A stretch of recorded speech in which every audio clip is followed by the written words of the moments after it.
My name is Lise Grande, and as the President and on behalf of the United States Institute of Peace, we're delighted to welcome everyone to this very special conversation with His Excellency President Hichilema, President of the Republic of Zambia.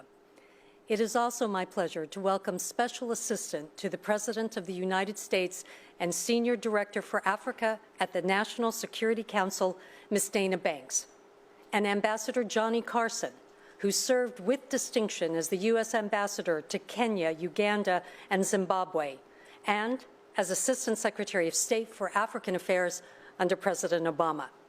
We are also honored that Ambassador George Moose, who is the Vice Chair of USIP's Board of Directors and who served with distinction as the U.S. Ambassador to Benin and Senegal, and also as the Assistant Secretary of State for African Affairs under President Clinton, will be here with us today moderating our discussion.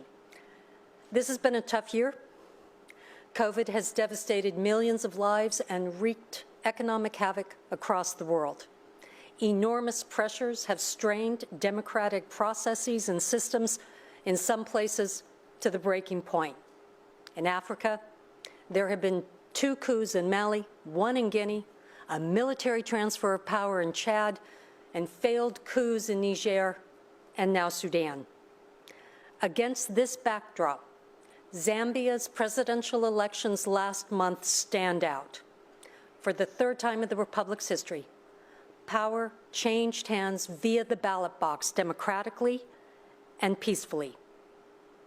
Zambia's presidential election offers important lessons for Africa and for all of us on the value of strengthening democratic institutions, ensuring political pluralism, expanding the electorate, and protecting the vote. We invite everyone to follow today's conversation on protecting democracy, expanding opportunities, and building peace in Africa and Zambia and around the world on Twitter with hashtag HichilemaUSIP. It is my honor to welcome Ambassador Moose to the podium.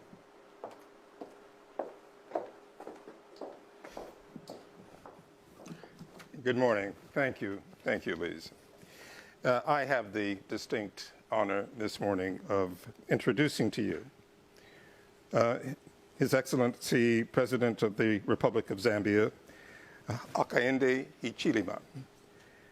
Let me begin by offering my sincere congratulations to President Hichilema for his recent election, which marks an important milestone in Zambia's democratic progress.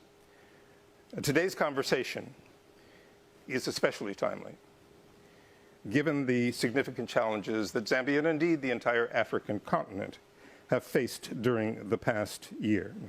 Not least of these, of course, is the COVID pandemic, which has impacted millions of lives across the continent and impacted every African economy.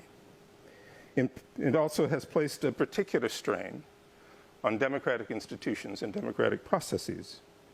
Despite these challenges, just a few weeks ago, for the 3rd time in Zambia's history, political power changed hands via the ballot box, not just democratically, but peacefully. It was the culmination of a voting process that was widely seen as free, fair, and transparent by both Zambians and by the international community. On August the 24th, at the conclusion of that process, His Excellency Hakainde Hichilema was sworn in as the 7th President of the Republic of Zambia. In his campaign message, the President urged Zambians to respect democratic values, to address corruption, to restore the rule of law, and to revitalize the economy, a message that resonated with Zambian voters across the country. It was also a message that stood in sharp contrast to the increasing threats to democracy in other parts of Africa. Zambia's 2021 presidential election offers important lessons, and not only for Africa, on the value of strengthening democratic institutions, of ensuring political pluralism, of expanding the electorate, and of protecting the vote. USIP shares President Hichilema's democratic vision and his aspirations for his country and for the African continent. Mr. President, we are indeed honored that you and your delegation have agreed to join us here this morning. I would like to invite you to the podium to share with us some of your perspectives on the recent elections, but moreover, their importance not only for Zambia, but for the African continent. Mr. President, please, the podium is yours.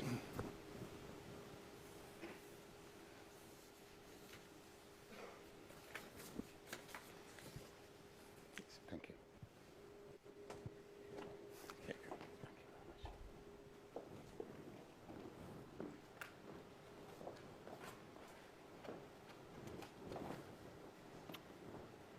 Thank you very much. Thank you very much. We're excited to be here. Very excited to be here. We're grateful for the opportunity that has been given to us to engage with the U.S. Institute of Peace, of course, senior government officials and other dignitaries that are here.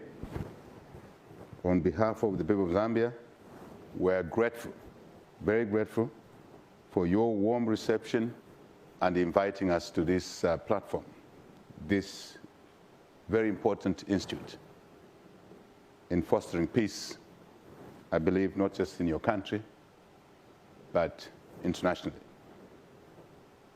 Peace, security, and stability are of great importance to us in our country, in our region, and indeed in the world. Our main agenda, having won an election under very difficult conditions, circumstances, is clearly to develop our economy for the benefit of our people. It will not be possible, this will not be possible without peace and stability, without security. We are under no illusion at all that we will never achieve our objectives of economic growth if our country, our region, our world remains unstable, because it will take away the resources, instability will take away the resources, will take away time that is required to reorganize our economy to benefit our people. And it's therefore important for us to address one or two things, a couple of things today, one of which is really to indicate the power of democracy, the power of the people to choose leadership that they believe will answer their challenges or the challenges they face. In our case, the young people, population, large proportion of the population are young people, women, deliver this change in a democratic way. And this is about the third time since 1991, putting 1991 together, 1991, 2011, 2021 is the third time that Zambians are delivering a peaceful change of leadership from one political party to another. I think this is important on our continent, with the negative things happening in other parts of the continent. So I think something we can pick from there, not just for Africa, but for other regions. As a new government, we are committed to human rights. We're committed to restoring the rule of law. We are committed to fostering democracy and what it offers for our people beyond our national boundaries. Transparency is very important in the way we will run the country going forward. Free media, very important. Fourth estate. We've already sent a message, clear message to the media that they will self-regulate.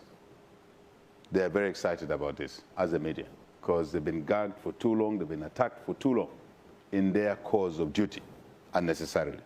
This will be a thing of the past. As I said, civil liberties, freedoms are very important to us, fundamental to a democracy. We're committed to good governance. As I said, good governance goes with restoring the rule of law. Just order in a country. Before we took over, before we assumed leadership for service, the country was in a very difficult space. a woman, widowed woman, could not trade in a market, could not feed her children by trading in the market because party zealots, cadres, hounded them out of markets. Just by a word of mouth, we've restored normalcy in public places in our country. That's what democracy can do, with little effort, little money, but leadership is crucial. I think as part of lessons to learn, leadership is very crucial on our continent, in our individual countries. The COVID-19 situation has not helped our situation, or indeed yours and other countries. And I think it's important that we as a global community invoke and work together to mitigate the negative effects of the pandemic. We've inherited a very, very challenged economy, a huge debt mountain. We have to dismantle this because it's taking away resources for development. Two elements in our budget stand out. Two, only two, generally. One is debt service. Two is public sector pay. And they take away resources meant for investment expenditure, revenue generation, and therefore opportunities for our people in terms of jobs, in terms of business opportunities, in terms of health education. So we intend to deal with this issue vigorously, and obviously we invite the support of countries like yours and other countries that are part of the civilized world. Very important. Revolving around issues revolving around this matter is of paramount importance to us because we know if we do not bring COVID under control, we have no chance in hell to revive the economy. And also, the first world would not have done or achieved much by vaccinating your people, and our people are not being vaccinated because we will become a perfect host or hosts for mutations. The pandemic will mutate in our countries. So you will not be successful here unless we are successful everywhere. We are committed as a new government to fiscal discipline, macro stability, growing our economies of paramount importance. That's what will support the social side. I like talking by way of equations, mathematical. One side is the economy, one side is social support. There's no way we can make social support viable, this part of the equation, if the economy is deliric, if debt is choking us. So we intend to use the mandate given to us by the people of Zambia to get this equation balanced properly and working for our people.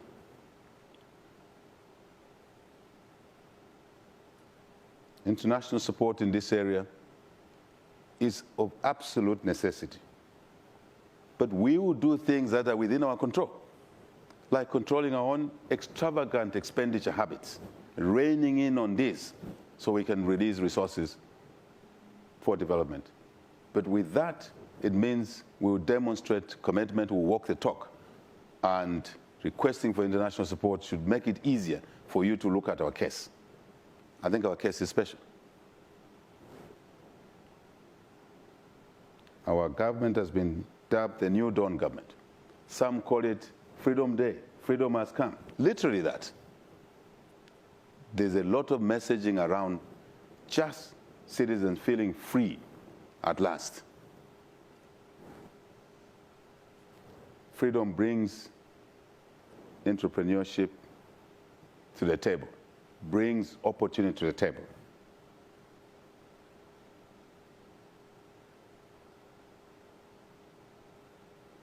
Environment is very important to us. We cannot accelerate economic development because we need it at the expense of opportunities for future generations.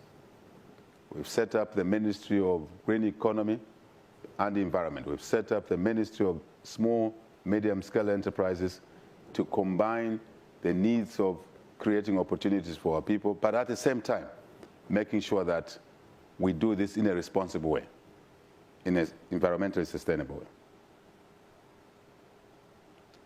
Because of where I am, this platform you've given me, I just want to confirm that we're committed to making our contribution, active contribution in fostering peace, stability, security on our continent.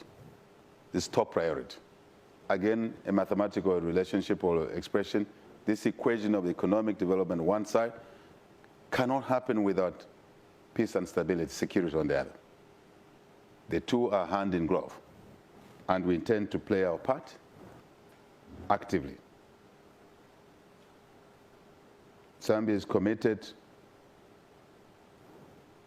to taking steps that will assure stability on our continent, on the global platform. Zambia's efforts, combined with the regional efforts, regional economic groups, SADC, where we belong, African Union, the United Nations, countries like yours that know the dangers of insecurity. You know it well, we all know it very well. We know the damage it can cause and the social friction and suspicions that can arise if this is not managed properly. So we'll play our part. We want to cooperate more with yourselves. This institute, this government, this institute, other governments, other relevant institutes would like to work with you in a meaningful way, not tomorrow, but like yesterday. Because the threat of what's happening in Mozambique is worrying us, I must confess. From Lusaka to the Mozambique border is only 30 minutes away by helicopter. And we can't wait, we shouldn't wait until the situation degenerates and walks through our borders. Let's work together in this area. So relationships with this institute, very important to us. US government, indeed, other members of the global community. President, thank you for the opportunity to share our views on this platform. God bless.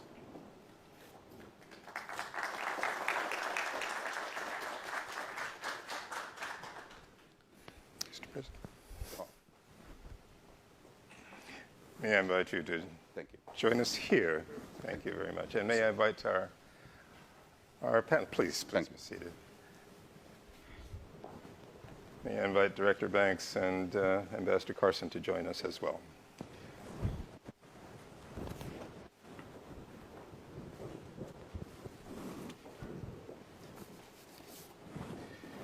Mr. President, we're delighted that you have agreed to join us in this format because it gives certainly all of us, but particularly you, an opportunity to perhaps delve a little more deeply into some of the themes that you outlined in your excellent remarks here. Indeed. And I would like this to be a real conversation, but let me see if I can get us going. I will tell you that the Zambian elections, your victory in those elections, was something that was enthusiastically cheered in its own right, but also because, as our President Lise Grande outlined in her remarks, we have been sadly witnessing over the last several years serious backsliding when it comes to democracy on the African continent, and let's be clear, beyond. And so the Zambian elections gave us great hope. But we also know that this was a long-fought and hard-won victory. Indeed. And we are keen to learn the lessons of your experience in making it possible for this third transfer, peaceful transfer of power through the ballot box in Zambia. You alluded earlier to the importance of leadership. There's no question here, and I think we need to emphasize that. But there must be other lessons that I hope you will agree to share with us, not the least of which is the question of organization. Elections and electoral victories don't just happen. They require work, they require structure, they require conceptualization, and they require organization. Would you take this opportunity to help us understand better Thank you very what much. went well in... Yes. I think the lessons for us are very clear. And they can easily be isolated in categories, I think, that are logical. The first is a realization by players, participants in a particular country like ours, that democracy is the way to go. That we believe in the values around in a democratic dispensation. Because if we didn't believe in that, we would be looking for other ways of seeking public office. We wouldn't, because we don't believe in those other ways. Autocratic related ways, violent ways, no. So we are stuck with a democratic route. I think that's important. Yeah. It's an important lesson. Because if you weave away from there, as a group, as a political party, you are likely to falter. Number one. Number two, to understand that the environment is difficult. So to be strong, to be focused, it's important. We went through quite a lot, and most of you are not aware that we were detained 15 times. And for many, if they would probably not survive 15 detentions. Yeah. So resilience, because you focused. Number three, strategy. Strategy. Yeah. Strategy in terms of what we want to achieve, how to do it. Tactics. We should have been in office much earlier. We believe we won a couple of elections, 2015, 2016, in a by-election. But we did not assume public office because we did not button up certain things. We think the election results were marginal, marginally in our favor, we believe. This is not for today's debate. That's our belief. But because the results were not decisive, we allowed the people who count the votes and the regime in place to manipulate the results. So we set out in 2021, towards 2021, to win number one by a large margin, a landslide. I think we achieved that. Indeed. And it was difficult to manipulate, to play around with that. So the lesson for others is to focus, get your strategies right, win by big margin. So no arguments. Yeah. But to do that, you have to mobilize. You have to mobilize, you have to lead, especially the portion of the population which is largest, the youth. I think we did that. Indeed. What others heard from outside, the youth nicknamed me Bali. It was really an attachment, and that the youth made that this is the team that can cross us over. So we did that. Number two, we understood that if we just won, although we would win by a large margin, without protecting the vote, it would be an exercise in futility. So we put in place a program for vote protection. We did that. I think these are the two key things. But to achieve all of that, organization, leadership, getting to know your voters, getting to know what they want. Because for us, we drove our campaign on a platform of change. Change to do what? Economy. Economy, what does that mean? Food. Jobs. Yep. Business opportunities. Better health. All of that. So the messaging then becomes a nation. I think that's mundane. Thank you. Thank you, Mr. President. That you make it sound so simple, but as we listen to you, yeah, we begin to appreciate just how much work and thought goes into the building of a successful mobilization that in turn leads to a successful election. Director Banks, the Biden administration has made it very clear that democracy is going to be the central pillar of its foreign policy, and that was certainly reiterated strongly when the President addressed the General Assembly just 2 days ago. And I wonder if you could share with us the ways in which, and I'm sure this came up in the course of the President's meeting yesterday with Vice President Harris as well, share with us how the administration conceives of the U.S. role in being a partner for democracy in Africa and elsewhere around the world. Thank you, Ambassador Moose, and thank you to the USIP for holding and hosting this important conversation and for welcoming President Hichilema here. I had the honor of being present at your inauguration, and which was less than 30 days ago now, and to go from there to see you here, it's truly, I think, remarkable and a strong signal to the continent. And really exemplifies, Zambia does, and your victory and what you have done so far even exemplifies what the Biden-Harris administration wants to do in terms of promoting democracy. And as we've heard this week in President Biden's speech at the UN General Assembly, as is stated in our interim national strategic guidance, democracy and democratic ideals are the foundation of our policy, both at home and abroad, but particularly in our U.S.-Africa policy, because we firmly believe that with the trends of authoritarianism that we see around the globe, and certainly also in Africa, that we need to counter that with strong countries and democracies who have shown, not just stated, but exemplified and exhibited a commitment to democratic ideals, because it is democratic ideals, it is strong democracies with accountable institutions that their populations hold them to account with, commitment to the rule of law. All of these things can deliver peace and prosperity for their people. So that is the basis and that is the foundation of our U.S. Africa policy for this administration, and we are really pleased beyond that Zambia exemplifies that and is here to be able to spread that message and to serve as a model for other countries on the continent. Thank you very much. I'm sure that'll be a very reassuring message to many across the continent.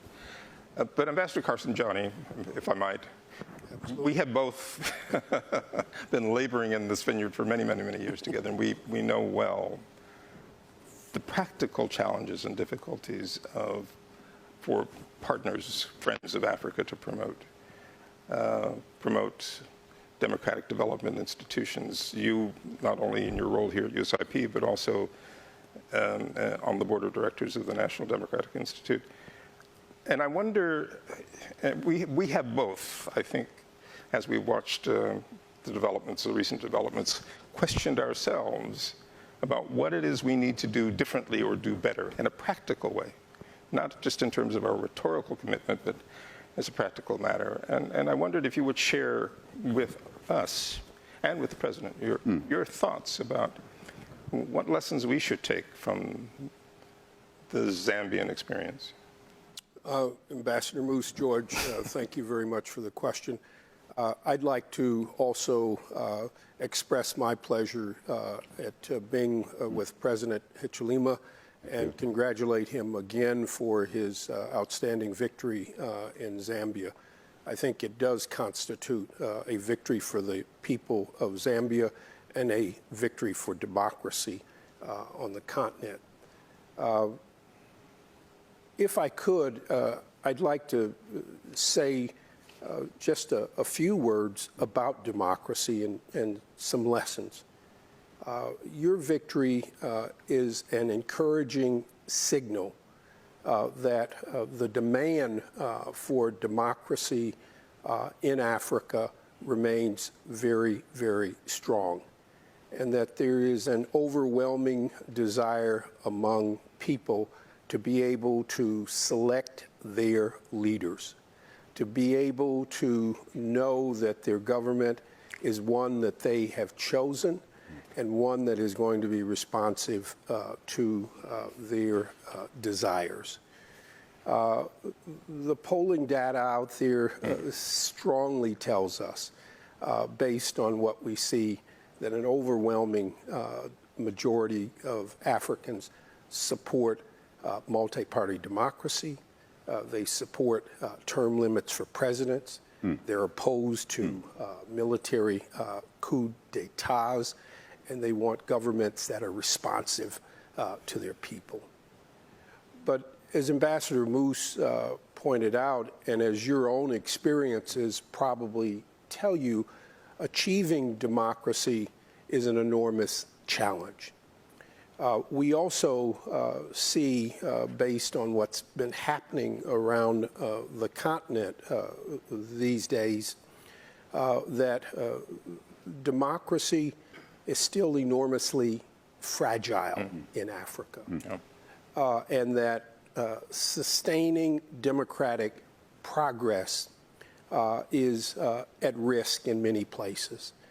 And it's at risk in many places, I think, fundamentally for several different reasons, which you and other leaders will have to grapple with, and some of which you've already spoken. Enormous democratic backsliding, people trying to change constitutions to keep themselves in power.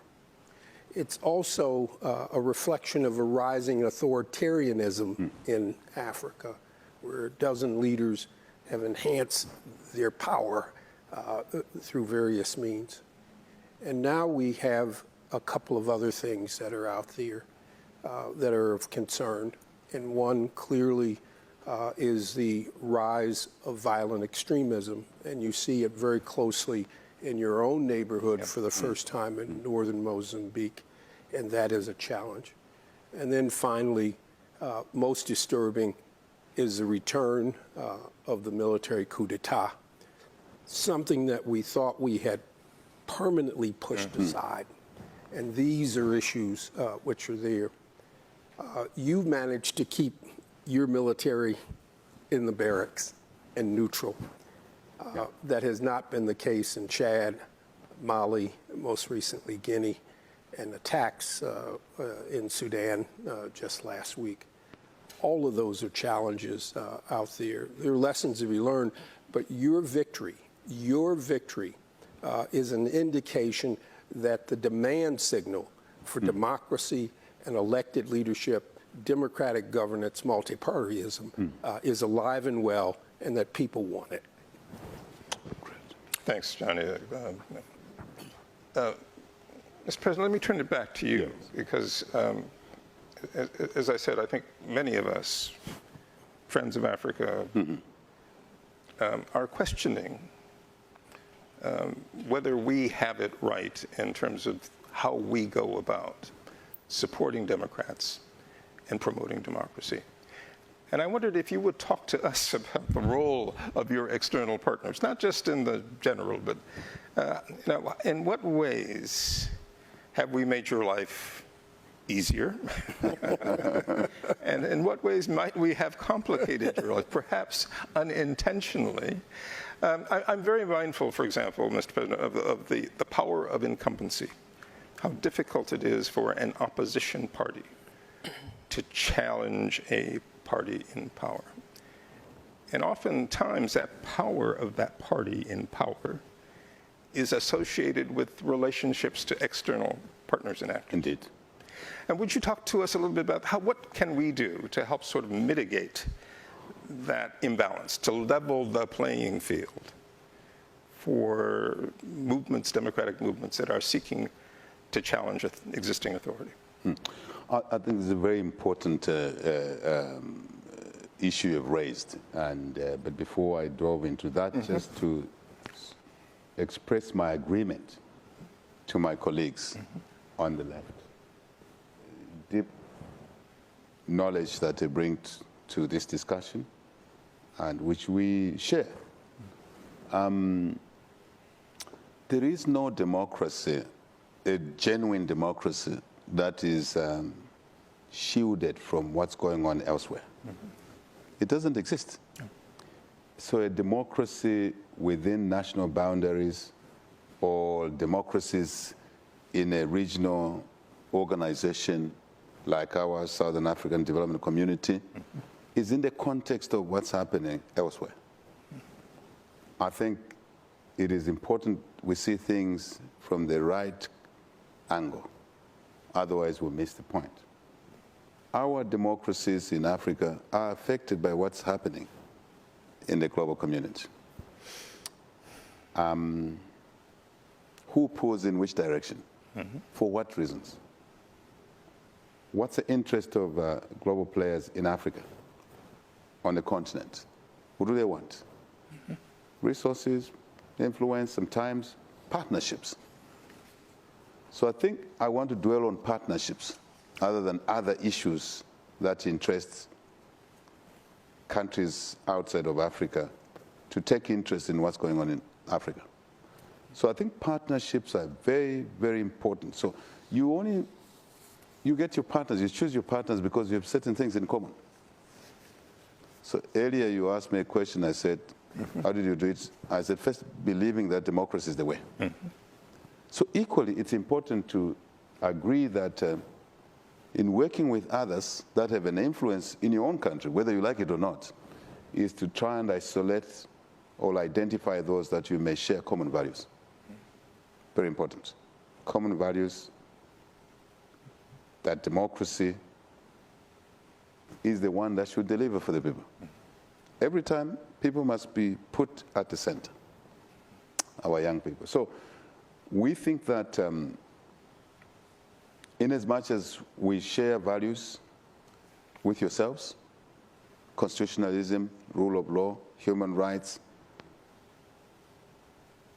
working against vices such as corruption, which really damages our countries, beyond what some of you may even be conscious of.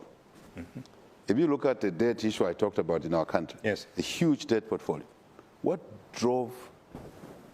are the factors that led to such a huge debt mountain Yes. when 10 years ago our debt position was around $2 billion after HIPIC qualification? HIPIC, it was called HIPIC completion. Yeah. We achieved that at a great cost. Wages did not go up for a while, public wages, and the case was made that everyone must contribute towards taking our debt out. 10 years down the road, we have a huge debt. What motivated this? Yeah. Partially corruption. Where? Infrastructure. The appetite in the guise of infrastructure, money was borrowed, balance sheet was distorted, money was borrowed, but not all of it worked to help the country. Corruption. So if we talk against corruption, we search around. Who else will support us in the fight against corruption? I hope I'm making sense. Yes. Absolutely. I hope I'm making sense here. Absolutely. Who else? So who also does not believe in corruption? Because we have to relate with other people. We're not an island. We're a global village. So this is where alignment to values will be durable, will be long-lasting. Because you don't have to persuade others to share your views because you already have a shared views based on values. Very important. I will not drive it beyond there. I think you understand what I'm saying. Again, we need to know that we cannot run a country's elections purely on our own. We need minimum standards. What would we say are minimum standards for a democratic election to be called an election which is free and fair? So electoral bodies that manage our elections, how do they do it? How independent are they? How will they ensure that the results reflect the will and wishes of the people? We've seen it before.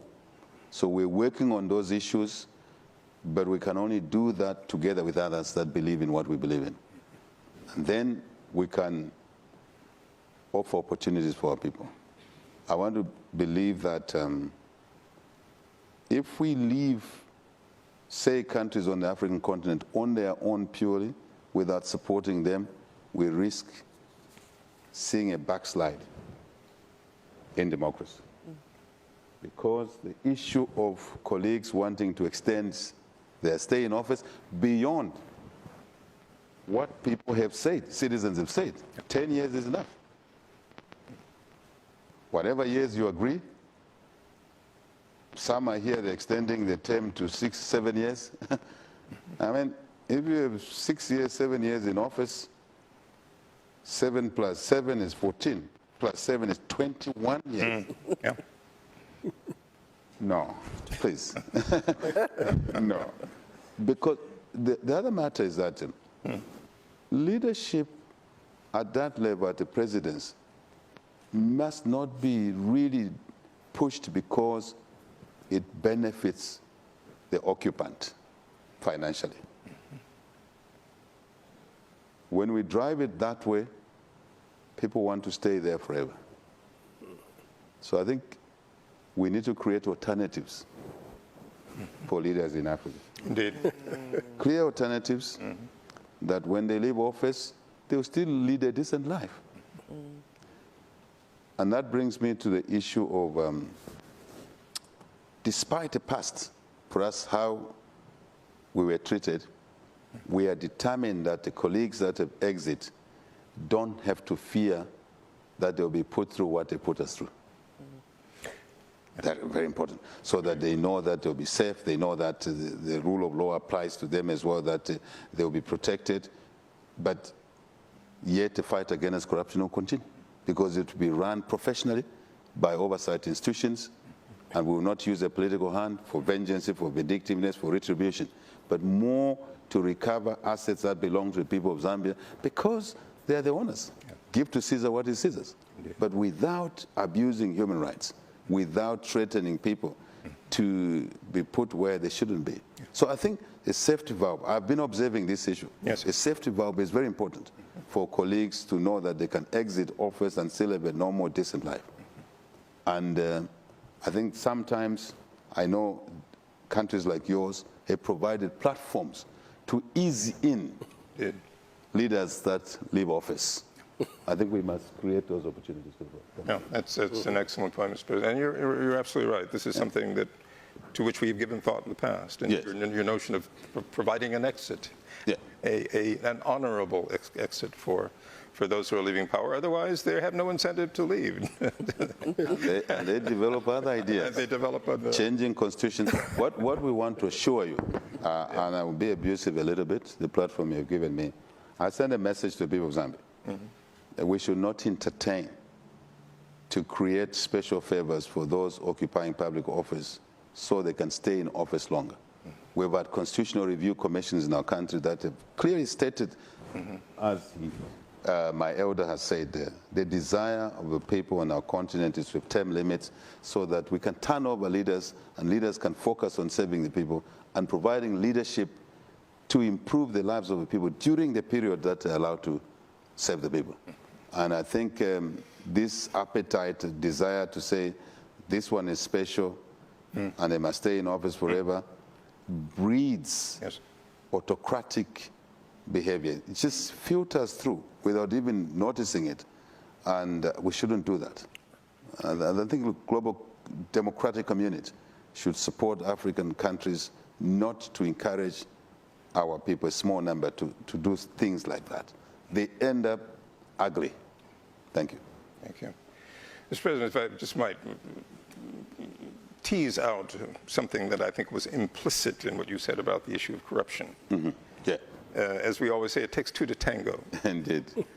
I think when it comes to the issues of principle, there is perfect alignment, for example, with the U.S. government and other partners who share this concern about corruption. But I do think that we, all of us, need to examine exactly how our practices align with our principles when it comes to this issue. Agreed. And we have not been very good, frankly, in understanding and dealing with, if you will, the root causes of corruption and how it becomes embedded in and endemic to especially developing countries, which are in a weakened position to deal with powerful external actors. So indeed. I think there was a bit of that implicit in what you said, and I wanted to tease it out. True. Director Banks, returning again to the Biden administration's very forthright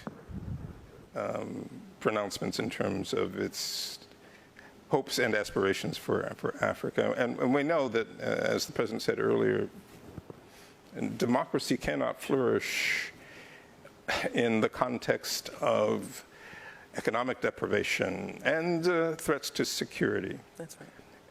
And I know already the administration has begun to articulate if you will, a strategy. And could you share a little bit about how the administration sees these elements and how we hope to bring them together into a strategy that would address precisely the kinds of concerns that the President raised earlier? Sure, absolutely. So I think the first sort of visible element of the strategy that we will see shortly is the Summit for Democracy that, President Biden committed to holding during the campaign, and we are looking at scheduling for, before the end of the year, where we will invite selected countries to talk about the ideals, the tenets, the foundations of democracy, and to help serve as an example and a model for other countries so they can share and export their democratic experiences. And look, no democracy is perfect. As you mentioned, democracies are fragile and require work. And so this will be the beginning of a process that will extend throughout the following year with a follow-up summit later at the end of the following year. But I think in general, you've already seen as well the president talk about his commitment to combating corruption. He issued a national security memorandum talking about combating corruption, again, which erodes democracy. And as you mentioned, President Hichilema. So again, when we know that when populations, when people have an eroded confidence in their governments to deliver for them, then that also impacts economic prosperity in a country.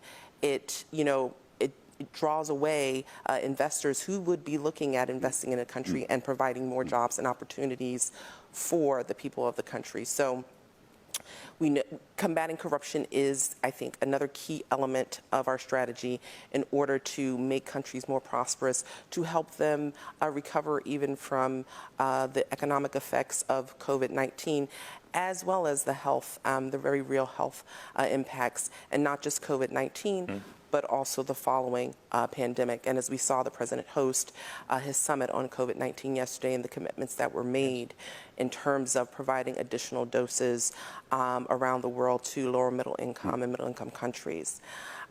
So I think these things in tandem lead to what we're trying to do on the continent in terms of increasing economic growth and prosperity through the Build Back Together campaign of the Prosper Africa Initiative, which brings together 17 U.S. government departments and agencies to increase two-way trade, mutually beneficial trade for the people of Africa and for Americans. And with a specific focus on encouraging investors, women investors, and small and medium enterprises. So I was very encouraged to hear, President, about your creation of a ministry focused on small and medium enterprises. So again, Zambia really is leading the way as an exemplar of the U.S.-Africa policy that this administration is trying to promote. So I think if you look at all of these elements, how democracy delivers for its people, how combating corruption increases confidence in the people and in investors, and that can bring greater security. So that's the final element of the policy. And you talked about, I know you're concerned with what's going on in northern Mozambique and security. And really, if you look at the root causes, it is about lack of opportunity. It's lack of, jobs and education. So, and even though it will take some time to address, we have to start looking at the root causes, which we are, while we're focusing as well on youth and making sure that they're fully engaged and have employment opportunities that will deter them from taking some of these more extreme elements.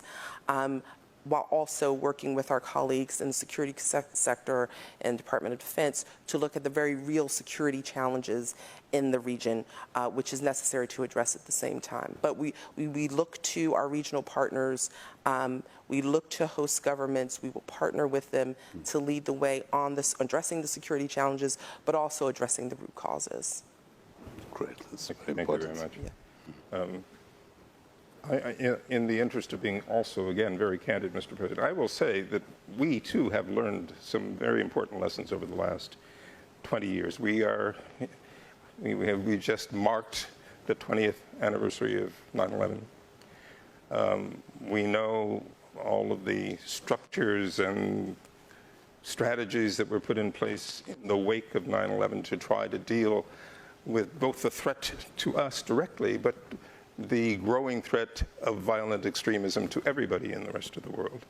And yet here we are, we're 20 years on, that threat is still very much with us. And I wanted to turn to Ambassador Carson, who knows Mozambique as well as any of us, and of course who also served as our ambassador next door in Zimbabwe, and perhaps reflect a little bit on particularly the thinking that's going on in this house at USIP as we're thinking about this ongoing threat and challenge of dealing with violent extremism, how it relates to those other agendas.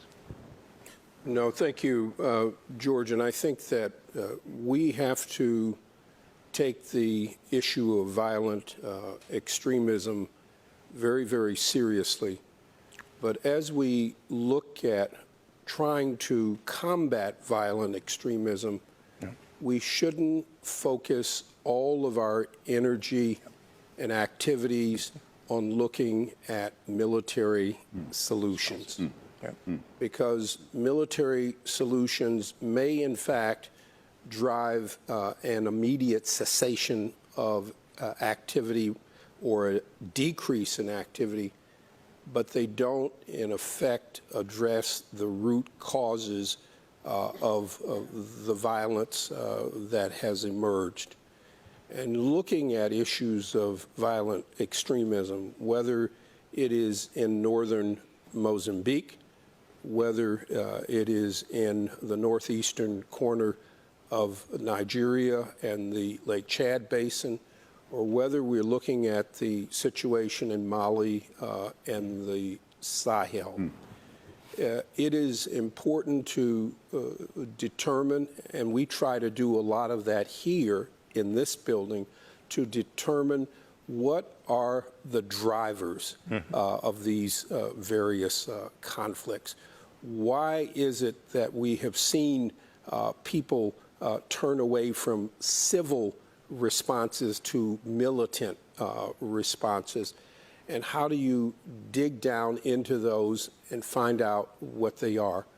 And I think in doing so, it's important to look at those root causes, but it's also looking at how you build understanding and resilience in communities, working with women, working with youth, working with traditional leaders, working with local government leaders in the process to help address those root causes, help to build resilience, and help to reduce the fragility that is a part of the situation. In the case of Mozambique, even before the jihadist and religious element came into play, it was, in fact, an area of the country whose importance and wealth was increasing while the impoverishment and the marginalization of the communities was decreasing.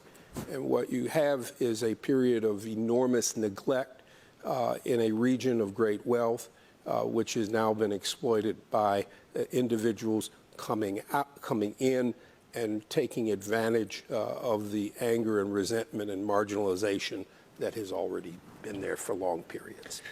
Yeah. Mr. President, I was going to I'm being reminded that you have another life and other obligations to meet, and we certainly don't want to prevent you from doing so. But I just wanted to say, and I want to give you an opportunity just to tag on what let me just say that what Johnny just described, from my perspective, is one of the most impressive aspects of your mobilization. Indeed. Right? Indeed. I mean, what you succeeded in doing was building those relationships with community groups, with youth, with women. Absolutely. So that indeed there was a reasonable hope on their part that this being a part of this movement was going to help them achieve their aspirations. So in a way, Johnny, I think what we'd like to understand more and is how you conceived that, how you did it. Anyway, I would like to give you an opportunity to. Yeah, I think just a tag. Exactly. Go ahead. Yes. Go ahead, sir. No. Just a little tag. on the root causes of some of these negative things that are dreadful from any angle. I like what I'm hearing here. What we went through as an opposition party in our country was a systematic marginalization by the party in office, and name-calling, abuse, characterization that we actually were viewed as not worthy citizens of our country. And we had to come around that characterization to make sure that citizens didn't believe the things that were saying. So it is possible for a regime to create an imagery position of a genuine democratic opposition party, which leads to marginalization, which leads to exclusion. That's dangerous.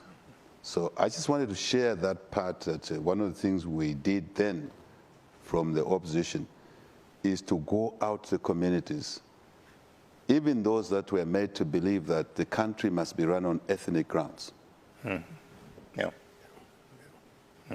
And on that basis, economic exclusion, job opportunities, business opportunities, literally no contracts to do business. Even when people owned a small asset like a house, tenants got scared to rent such a property because of that characterization. So we had to undo all of those issues by going to community to say, we're here to reunite this country. This country has been divided on many, angles. So reuniting the country is one of our key flagships. Of course, the economy rebuilding, we discussed that, but reuniting the country. Deliberately, we went out to do that because we were marginalized ourselves. Our businesses were attacked right, left, center. And people lost jobs in the civil service because they were suspected of being members of our party. So it was such like an impossible mission, but we came around that by going to communities, using community leaders, using church leaders, using the people who influence communities to say, this route is dangerous. This route will cause something we don't want. So we worked on the message of reuniting the country, the message of inclusion and not exclusion, the message of opportunity for all. So I think if you parallel Mozambique issues, there could be elements that could have been allowed to degenerate either by geographical region By distance. or by whatever separating factors. So we're working on for us, even now, on the fact that we are one Zambia, one nation. And that's what our founding father, Kenneth David Kaunda, the first president, taught us. So we're reincarnating those issues of unity, inclusion, access to opportunity for all.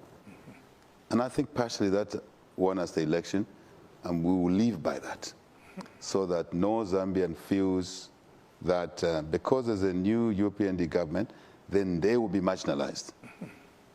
That we will work against. So I just thought I should draw that parallel with Mozambique, because we are neighbors with Mozambique. Yes. We were feeling the issues of that nature. And those are, I think, good breeding grounds for negativity. Yeah.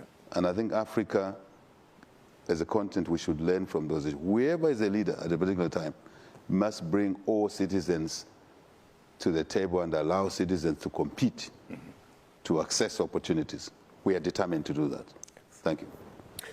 Mr. President, I want to thank you very much. I think from my perspective, what you just said may be the most important lesson that we should all draw from your experience, your leadership, and the progress that Zambia has made, continues to make in the area of democracy. I appreciate also we've been remiss in not invoking the memory of President Kaunda in this conversation. He was the first African president I ever met in 1975. So thank you for doing that as well. But most of all, thank you for honoring us with your presence here today. And thank you for sharing with us. As you can tell, we are eager, we're hungry to understand better what we can do better as partners and friends to ensure the continued democratic progress for a continent which is very dear to us. And you have helped us immensely in doing that. We hope there will be other opportunities. You will always be welcome in this House. So thank you all. I want to thank our distinguished panelists, Director Banks, Ambassador Carson, and I, above all, want to thank the audience that has followed us online and hope that you will continue to follow our conversations here at the U.S. Institute of Peace. So thank you all very much. Thank you. Thank you.